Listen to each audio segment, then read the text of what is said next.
when executive leaders are looking for someone to join them in the executive suite, they want to know, does this person comport themselves to the degree that what they say and what they talk about has weight, right? And that's where that gravitas comes in. Does it have weight?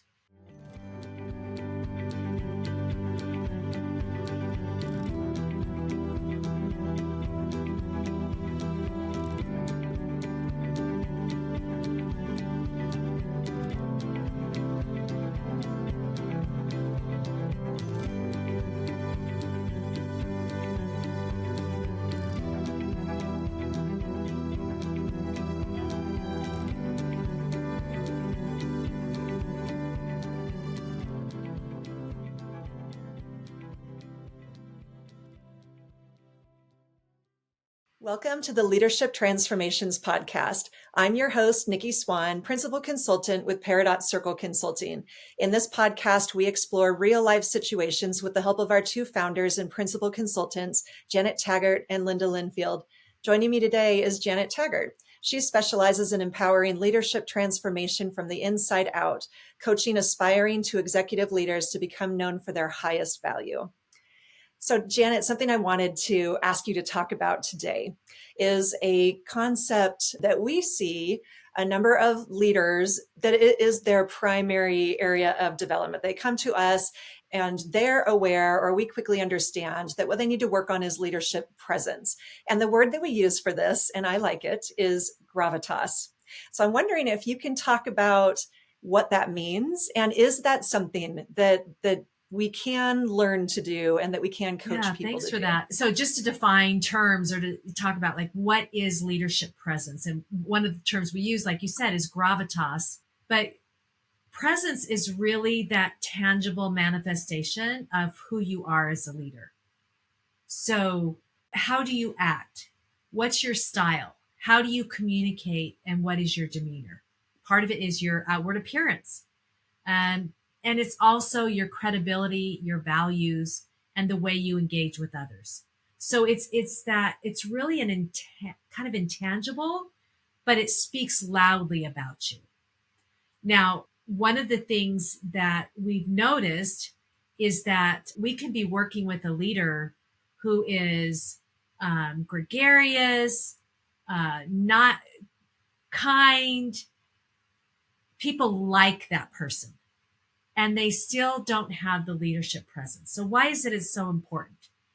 Leadership and presence is important because when we think of a leader and when we look to someone whom we expect to have the answers, we expect them to have a certain demeanor.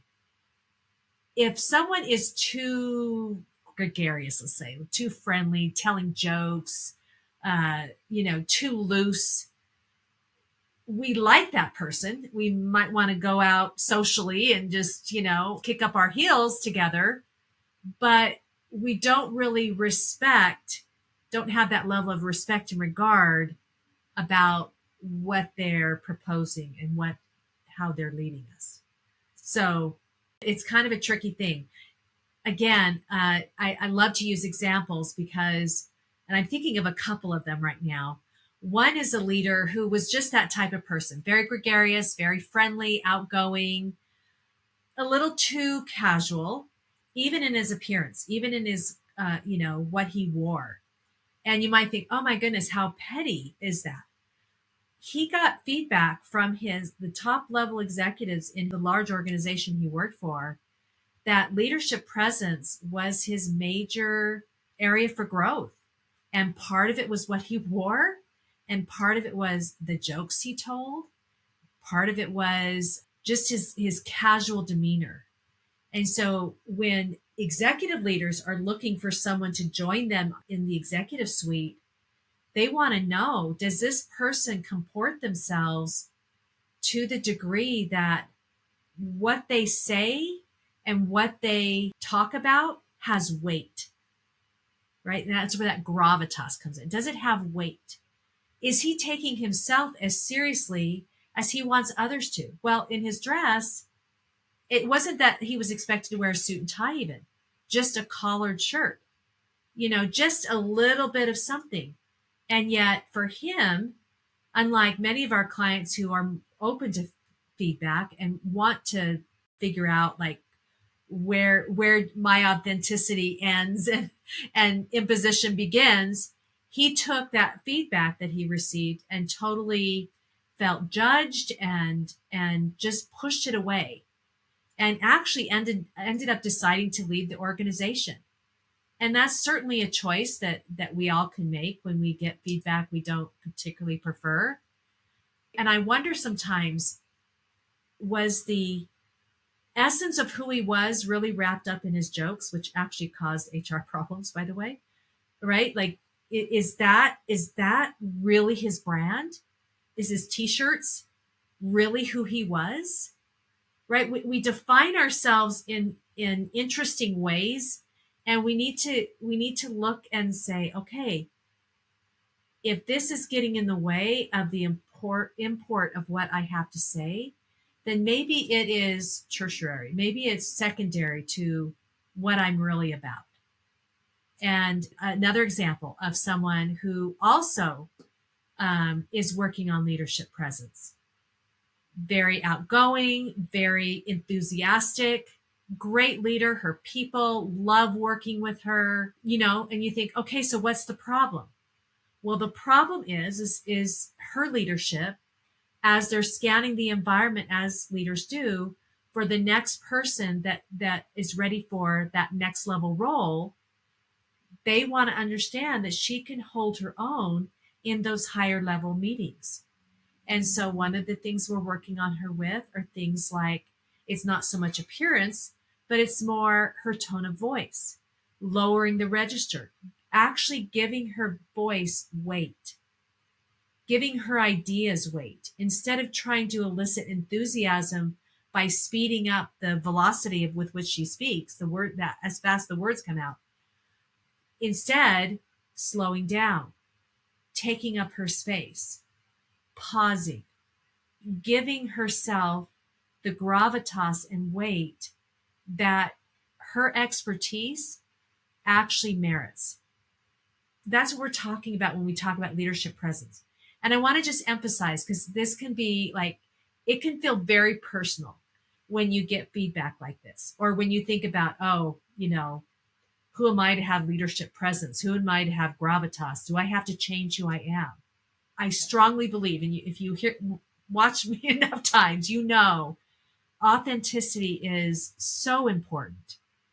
And what we're talking about is, where are the edges that may be getting in your way while still maintaining the essence of who you are as a leader and as an individual, with your own style and your own type of gravitas. That we're augmenting what's already there and smoothing the outsides, but the essence of who that person is, the authenticity, is still being harnessed. Yeah. It's polishing, right? It's not changing the silver, to use a metaphor, but it's polishing the silver so that others can recognize and appreciate the beauty of the silver, right? Ooh, I like that analogy. And it'll cut like it's supposed to, because it's been, it's been sharpened, and they can see their reflection in it because it's been polished. And you can do a lot when you have that gravitas. Yeah. Well, thank you for that, Janet. I think there's a lot of people where this message resonates with them, and coaching and engaging with our products. We have a number of them. We'd love to talk with anybody about that. Will help you to be able to recognize this. What is your unique strength? That personal brand is something that Janet specializes in. And then how can we add gravitas and that presence to it in order for it to be seen and heard?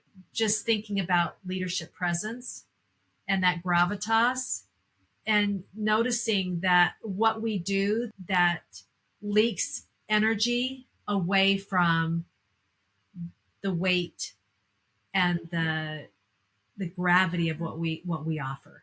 We often give it away ourselves. And yeah. That's such a good insight. Earlier in my career, I had a higher pitch voice. right? And I also know that in order to try to get someone excited, I would talk faster and more excitedly. But when a leader does that, right, you're flapping around, people get unsettled. And it's not like they go, oh, that she's talking faster, so I don't believe her. It's not that concrete. It's just that sense you get about someone. So as I've lowered my voice, allow myself to pause, I've noticed that people respond differently and positively. And that's really the awareness that we want people to walk away with from listening to this. And you doing that didn't diminish your intrinsic self, your intrinsic abilities to lead. It shone a spotlight, right? That it made it so that those innate abilities that you have and the things that you've developed over time could shine, so lowering your voice did not in any way take away from that authenticity. It just allowed you to broadcast it in a better way. So listeners, we invite you to appreciate the experiences that have brought you here to this moment of your life's journey. And we invite you to stay open to the possibilities within you. You were meant for greater things. Until next time. At Peridot Circle, we facilitate the growth and transformation of individuals, leaders, and emerging leaders of fast-growing, tech-savvy organizations. If any of our listeners are interested in learning more about our approach to leadership coaching at Peridot Circle Consulting and how we can help transform how you show up at work, book a consult with us online at peridotcircleconsulting.com. We would love to help you and your organization achieve more than ever before.